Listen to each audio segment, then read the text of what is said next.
You can order the rear bumper cover used in the video on CarParts.com via the link in the description.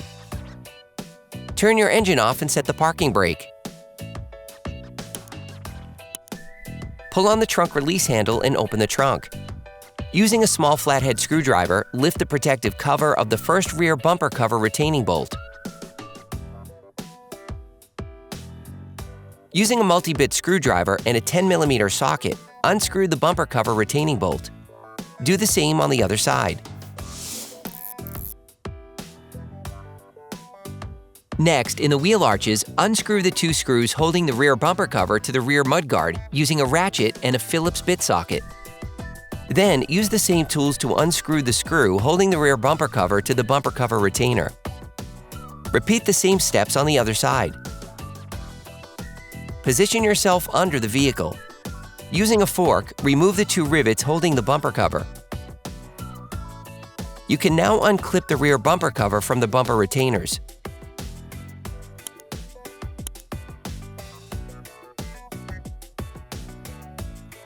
The rear bumper cover is now free. You can remove it, preferably with help from a second person.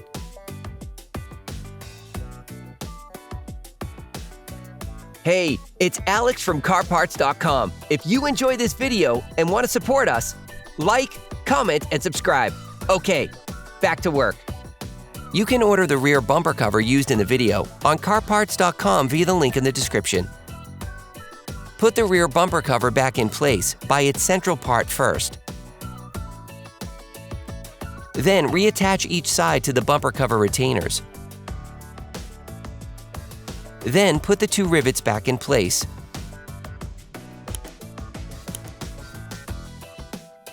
Screw the two screws holding the bumper cover to the mudguard on both sides. Then, on both sides, screw the screw holding the bumper cover to the bumper retainers back on. Screw the retaining bolts back on at the trunk. Then put the protective covers back in place.